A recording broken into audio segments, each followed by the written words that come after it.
Epiphany of the Lord. 3 ஞானிகள் இயேசுவை தரிசிக்க வருகிறார்கள். அந்த தேடுதலை போல நாம் அவரை தேடச் செவிப்போமா? எங்கள் நல்ல ஆண்டவரே, நேற்றும் இன்றும் என்று மாறாதவரே, உம்முடைய தெய்வீக அன்புக்குள்ளே எங்களை வைத்து நீர் மறைத்துக் கொள்ளும். உமது ஆற்றலிலும் உமது ஆவியிலும் உமது வல்லமையிலும் எங்களை வழிநடத்துகிறார். போதுமான கிருபைகளை தந்தருளும், ஆசீர்வதியும். அபிஷேக ஒளிவ மரம் உம் ஆலயத்தில் நடப்பட்டவன், உம் சமூகத்தில் வாழ்கின்றவன், உம் அன்பையே நம்பியுள்ளே. உம் வசனம் தான் பசியாற்றும் உணவு, உம் பிரசன்னம் தான் தாகம் தீர்க்கும் தண்ணீர். நீரே என் வெளிச்சமும் மீட்புமானி, நீரே என் ஜீவனின் பலனானி. அபிஷேக ஒளி வமரம் உம் ஆலயத்தில் நடப்பட்டவன், உம் சமூகத்தில் வாழ்கின்றவன், அன்பையே நம்புபவன். ஆமாண்டவரே, உமது அன்பையை நம்பியிருக்கிறோம். நீர் எங்களுக்கு போதுமானவராய் இருந்து உம்முடைய இரக்கத்திலும் கருணையிலும் எங்களை வைத்து நீர் மறைத்துக் கொள்ளும். உமது பரிசுத்தத்தில் எங்களை வைத்து நீர் மறைத்து ஆசீர்வதிப்பீரா. இதோ உமது ஆவியானவரை அனுப்பும். தொடர்ந்து எங்களை காத்து ரட்சியும். இயேசு கிறிஸ்துவின் நாமத்தில் பிதாவே, ஆமென். மத்தேயு 2வது அதிகாரம் 1 12 இறைவசனங்கள். ஏரோது அரசன் காலத்தில் யூதேயாவில் பெத்லேஹேமில் இயேசு பிறந்தார். அப்போது கிழக்கிலிருந்து ஞானிகள் எருசலேமுக்கு வந்து, யூதரின் அரசராக பிறந்திருக்கிறவர் எங்கே? அவர் விண்மீன் எழக் கண்டோம், அவரை வணங்க வந்திருக்கிறோம் என்றார். இதை கேட்டதும் ஏரோது அரசன் கலங்கினான். அவருடைய எருசலேம் முழுவதும் கலங்கிற்று. அவன் எல்லா தலைமை குருக்களை மக்களிடமிருந்த மறைநூல் அறிஞர்களை ஒன்று கூட்டி, மெசியா எங்கே பிறப்பார் என்று கூட்டி விசாரித்தான். அவனிடம் யூதாவில் பெத்லேஹேமில் அவர் பிறக்க வேண்டும், ஏனெனில் யூதா நாட்டு பெத்லேஹேமே யூதாவின் ஆட்சிமையில் சிறியதே இல்லை, ஏனெனில் என் மக்களாக இஸ்ரவேலில் 1000 ஆள்பர் உன்னிலிருந்தே தோன்றுவார் என்று இறைவாக்கினர் எழுதியுள்ளார் என்றார்கள். பின்பு ஏரோது யாருக்கும் தெரியாமல் ஞானிகளை அழைத்து கொண்டு போய் விண்மீன் தோன்றிய காலத்தை பற்றி விசாரித்து உறுதி செய்து கொண்டார். மேலும் அவரிடம், நீங்கள் சென்று குழந்தை குறித்து திட்டவட்டமாய் எனக்கு அறிவியுங்கள், அப்பொழுது நானும் அக்குழந்தையை வணங்குவேன் என்று கூறி பெத்லேஹேம் அனுப்பி வைத்தான். அரசன் சொன்னதை கேட்டு அவர்கள் புறப்பட்டு போனார்கள். இதோ முன்பு எழுந்த விண்மீன் தோன்றி அவர்களுக்கு முன் இருந்த இடத்துக்கு மேல் நிற்கும் வரை முன்னே சென்று கொண்டிருந்தது.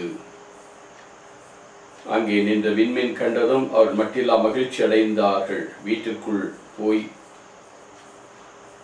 தாய் மரியா வைத்திருப்பதை கண்டார்கள். நெடுஞ்சாய்க்கிட விழுந்து குழந்தையை வணங்கினார். தாங்கள் பேழைகளை திறந்து சாம்பராணி வெள்ளை போலும் காணிக்கையும் கொடுத்தார். ஏரோடன் திரும்ப வேண்டாம் என்று கடலிச்செல்விட்டு வேறு வழியாக நாடு திரும்பினார்கள். எனக்கு அருமையானவர்களே, 9வது வசனத்தில் ஒரு சொல்லுகிறது, அரசன் சொன்னதை கேட்டு அவர்கள் புறப்பட்டு போனார்கள். இதோ முன்பு எழுந்த விண்மீன் தோன்றி அவர்கள் இருந்த இடத்துக்கு மேல் நிற்கும் வரை அவர்களுக்கு முன்னே சென்று goes before them. இவர்கள் எங்கோ அந்த விண்மீனை கண்டார்கள். இந்த விண்மீனுக்கு பின்னணிகள் உண்டு. அன்று ஆபிரகாமுக்கு தேவன் வாக்குறுதி அளிக்கின்றார். 15வது அதிகாரத்தில் 5வது வசனத்திலே, உன்னுடைய சந்ததி விண்மீன்களை போலாக்குவேன் என்று. என்னாகும் 24வது அதிகாரத்திலே பிழையாம் தீர்க்கதரிசியின் வழியாக இஸ்ராயல் மக்கள் யாக்கோப்பில் ஒரு விண்மீன் தோன்றும், அது அண்மையிலே தோன்றும் என்று அவர் அன்றைக்கே சொல்லுகின்றார். இப்படி அந்த விண்மீன் பற்றி ஒரு கருத்து சொல்லப்பட்டாலும் இந்த ஏரோது என்ன சொல்லுகிறான் பாருங்கள். 2வது அதிகாரத்திலே 7வது வசனத்தில், ஏரோது யாருக்கும் தெரியாம ஞானிகளை அழைத்து கொண்டு போய் விண்மீன் தோன்றிய காலத்தை பற்றி விசாரித்து உறுதி செய்து கொண்டான்.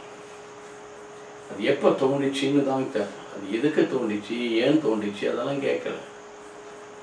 ப்ராப்ளம் ஏனென்றால் அதனுடைய பின்னணி என்ன, எப்பொழுது தோன்றியது, தோன்றியது அவர்கள் பின்பற்றினார்கள். அவர்கள் முன் சென்றது குழந்தை இருக்கும் இடத்துக்கு நேராக வந்து நின்று அந்த குழந்தையோடு அந்த ஒளி மறைந்து விட்டது.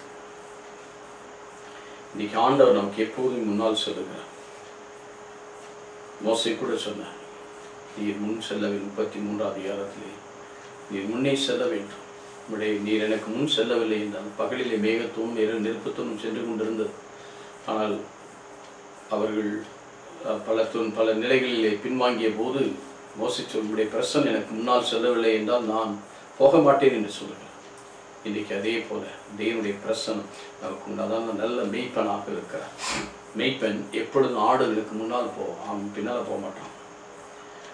மெய்ப்பன் ஆடுகளுக்கு முன்னால் போவான் என்றால் வழிகாட்டுகிறான், எதிரிகளிலிருந்து பாதுகாக்கிறான், பசும்புல் மேய்ச்சலை பாரச் செய்வான், அமர்ந்த தண்ணீரண்டை தாகும் தனியை செய்கிறான். ஆகவேதான் மெய்ப்பன் எப்பொழுதும் முன்னால் போகும், வழிகாட்டுகிறதான். நானே வழியும் நானே சத்தியம் நானே ஜீவனுமாய். அவர்கள் அந்த அந்த விண்மீனை பின்பற்றி வந்தார்கள். ஆனால் தவறான இடத்துக்கு போனதனால் அது மறைந்து விட்டது. மனிதர்களால் விளக்கம் சொல்லவில்லை. மீண்டும் ஆண்டவரே அவர்களை வழிநடத்தினார். அவர் உண்மை உள்ளவர்கள், உண்மையை தேடி வந்தார்கள். ஆகவே ஆண்டவர் வழி தவறினாலும் கூட, வழி தவறி ஏறுவதற்ற போனாலும் கூட, ஏனென்றால் அரசன் என்ற முறையில் அரசன் போயிட்டாங்க உலக பிரகாரம். ஆனால் வழி தவறி போனதும் கூட சரியான வழியிலே அவர் வெளியே வந்தோன்னே அந்த நட்சத்திரத்தை பார்த்து பெரும் மகிழ்ச்சி அடைந்தார். மகிழ்ச்சி அடைந்து அந்த குழந்தையை தரிசித்தார்கள், வணங்கினார்கள், ஆராதித்தார்கள். எனக்கு அருமையான இன்று நம் வாழ்விலே ஆண்டவர் எப்பொழுதும் முன்னோக்கி சென்று கொண்டே இருக்கிறார். பாருங்கள், பிறப்பிலே தலைப்பேரானவர். கொலோசியர் புத்தகம் 1 அதிகாரம் 19 வசனத்தில் சொல்லப்பட்டிருக்கிறார். படைப்பில் தலைப்பேரான, இறந்து உயிர்த்ததிலும் தலைப்பேரானவர். இறந்து உயிர்த்ததிலும் தலைப்பேரான. ஆகவேதான் விண்ணகம் சென்றிருக்கிறார். நமக்காக இடத்தை ஆயத்தப்படுத்த தந்தையின் வலப்பக்கத்தில் வீட்டிருக்கிறார். 1 யோவான் 3 என்று சொல்ல, அவர் திரும்பி வரும்போது நாம் அவரை போல அவருடைய சமூகத்துக்கு நம்மை கூட்டி கொண்டு போவார். ஆக எல்லாவற்றிலும் நான் இடத்தை ஆயத்தப்படுத்த போய் யோவான் 14 பார்ப்போம். எல்லாவற்றிலும் அவர் முன்னே செல்லுகிறார். எல்லாவற்றிலும் சென்று இறந்து உயிர்த்தெழுதலும் முதன்மையாக இருக்கிறார். தந்தை இடத்தில் செல்வதிலும் முதன்மையாக இருக்கிறார். நம்மை கூட்டு செல்வதிலும் முதன்மையாக இருக்கிறார். எனக்கு அருமையானவர்களே, எப்பொழுதும் ஆண்டவரை நான் கண்முன் வைப்போம், அவரை நோக்கி பார்ப்போம். Look and to the Lord திருப்பாடல் 34 நாம் மகிழ்ச்சி அடைவோம். மலைகளை நோக்கி என் கண்களை உயர்த்தினேன். திருப்பாடல் 121 உதவி எனக்கு ஆண்டவரிடமிருந்து வரும். அவரையே நோக்குவோம், அவருடைய சமூகத்திலே நம் முன்னே செல்வோம். அவைதான் கலப்பையில் கை வைத்து திரும்பவன் தகுதியற்றவன் என்று லூக்கான செய்தி சொன்னது போல, இந்த ஆண்டவர் அவரை நோக்கி அவர் நமக்கு முன்னாலே செல்லுவார். நாம் தன்னலம் திறந்து அவர் பின்னே நாம் செல்ல நாம் அவரை பின்பற்றுவோமா, செபிப்போமா. நீங்கள் நல்ல ஆண்டவரே, நேற்றும் இன்றும் என்று மாறாதவரே, உடைய மேலான கிருபைக்காக நன்றி செலுத்துகிறோம். உடைய ஆசீர்வாதங்களை வைத்து நீர் மறைத்துக்கொள். தொடர்ந்து எங்களை காத்தரும் பரிசுத்தமாகும். இயேசு ரட்சகருடைய நாமத்தில் நல்ல தகப்பனே, ஆமென். பிதா, சுதன், பரிசுத்த ஆவியானவரே.